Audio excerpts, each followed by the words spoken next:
Trumpet of the Swan, Chapter 2, The Pond. The pond Sam had discovered on that spring morning was seldom visited by any human being. All winter, snow had covered the ice. The pond lay cold and still under its white blanket. Most of the time, there wasn't a sound to be heard. The frog was asleep. The chipmunk was asleep. Occasionally, a jay would cry out, and sometimes at night the fox would bark, a high, rasping bark. Winter seemed to last forever. But one day a change came over the woods and the pond. Warm air, soft and kind, blew through the trees. The ice, which had softened during the night, began to melt. Patches of open water appeared. All the creatures that lived in the pond and in the woods were glad to feel the warmth. They heard and felt the breath of spring, and they stirred with each with new life and hope. There was a good, new smell in the air, a smell of earth waking after its long sleep. The frog, buried in the mud at the bottom of the pond, knew that spring was here. The chickadee knew and was delighted. Almost everything delights a chickadee. The vixen, dozing in her den, knew she would soon have kits. Every creature knew that a better, easier time was at hand. Warmer days, pleasanter nights. Trees were putting out green buds. The buds were swelling. Birds began arriving from the south. A pair of ducks flew in. The red-winged blackbird arrived and scouted the pond for nesting sites. A small sparrow with a white throat arrived and sang, "Oh, sweet Canada, Canada, Canada." And if you'd been sitting by the pond on that first warm day of spring, suddenly, toward the end of the afternoon, you would have heard a stirring sound high above you in the air, a sound like the sound of trumpets. "Coho, coho!" And if you had looked up, you would have seen high overhead 2 great white birds. They flew swiftly, their legs stretched and out straight behind, their long white necks stretched out ahead, their powerful wings beating steady and strong. Coho, coho, coho, a thrilling noise in the sky, the trumpeting of swans. When the birds spotted the pond, they began circling, looking the place over from the air.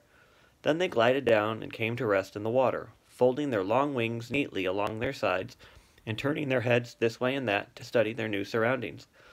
They were trumpeter swans, pure white birds with black bills. They had liked the looks of the swampy pond and had decided to make their home for a while and raise a family. The 2 swans were tired from the long flight. They were glad to be down out of the sky. They paddled slowly about and then began feeding, thrusting their necks into the shallow water and pulling roots and plants from the bottom. Everything about the swans was white except their bills and their feet. These were black. They carried their heads high. The pond seemed a different place because of their arrival. For the next few days the swans rested. When they were hungry, they ate. When they were thirsty, which was a great deal of the time, they drank. On the 10th day, the female began looking around to find a place to build her nest. In the spring of the year, nest building is uppermost in a bird's mind. It is the most important thing there is. If she picks a good place, she stands a good chance of hatching her eggs and rearing her young. If she picks a poor place, she may fail to raise a family.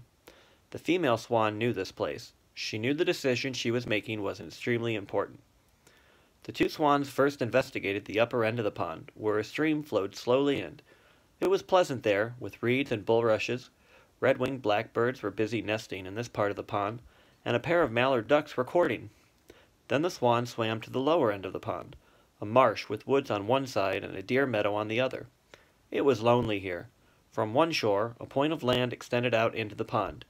It was a sandy strip like a little peninsula, and at the tip of it, a few feet out into the water, was a tiny island, hardly bigger than a dining table. One small tree grew on the island, and there were rocks and ferns and grasses. "Take a look at this!" exclaimed the female as she swam round and around. "Coho!" replied the husband, who liked to have someone ask his advice. The swan stepped cautiously out onto the island. The spot seemed made to order, just right for a nesting place. While the male swan floated by, watching, she snooped about until she found a pleasant spot on the ground. She sat down to see how it felt to be sitting there. She decided it was the right size for her body. It was nicely located, a couple of feet from the water's edge. Very convenient. She turned to her husband. "What do you think?" she said. "An ideal location," he replied. "A perfect place. And I will tell you why it's a perfect place," he continued majestically. If an enemy, a fox or a coon or a coyote or a skunk, wanted to reach this spot with murder in his heart, he'd have to enter the water and get wet. And before he could enter the water, he'd have to walk the whole length of that point of land. And by the time we'd see him or hear him, and I would give him a hard time. The male stretched out his great wings, 8 feet from tip to tip, and gave the water a mighty clout to show his strength. This made him feel better right away. When a trumpet or swan hits an enemy with his wing, it's like being hit by a baseball bat. A male swan, by the way, is called a cob. No one knows why, but that's what he's called. A good many animals have special names. A male goose is called a gander. A male cow is called a bull. A male sheep is called a ram. A male chicken is called a rooster, and so on. Anyway, the thing to remember is that a male swan is called a cob. The cob's wife pretended not to notice that her husband was showing off. But she saw it all right, and she was proud of his strength and his courage. As husbands go, he was a good one. The cob watched his beautiful wife sitting there on the tiny island. To his great joy, he saw her begin to turn slowly round and around, keeping always in the same spot, treading the mud and grass. She was making the first motions of nesting. First, she squatted down in the place she had chosen. Then she twisted round and around, tamping the earth with her broad-webbed feet, hollowing it out to make it like a saucer. Then she reached out and pulled twigs and grasses towards her, and draped them at her sides and under her tail, shaping the nest to her body. The cob floated close by to his mate. He studied every move she made.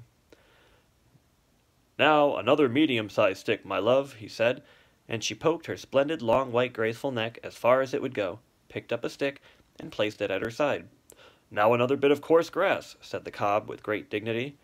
The female reached for grasses, for moss, for twigs, anything that was handy. Slowly, carefully, she built up the nest until she was sitting on a big grassy mound. She worked at the task for a couple of hours, then knocked off for a day and slid into the pond again to take a drink and have lunch. "A fine start," said the cob as he gazed back at the nest. "A perfect beginning. I don't know how you manage it so cleverly." "It comes naturally," replied the wife. "There's a lot of work to it, but on the whole, it is pleasant work." "Yes," said the cob, "and when you're done, you have something to show for your trouble. You have a swan's nest, 6 feet across. What other bird can say that?" "Well," said his wife, "maybe an eagle can say it." "Yes, but in this case, it wouldn't be a swan's nest. It would be an eagle's nest, and it would be high up in some old dead tree somewhere, instead of right down near the water, with all the conveniences that go with water." They both laughed at this. Then they began trumpeting and splashing and scooping up water and throwing it on their backs, darting about as though they had suddenly gone crazy with delight. "Coho! Coho! Coho!" they cried. Every wild creature within a mile and a half of the pond heard the trumpeting of the swans. The fox heard, the raccoon heard, the skunk heard. One pair of ears heard that did not belong to a wild creature, but the swans didn't know that. The end. I love you. Good night, and sweet dreams.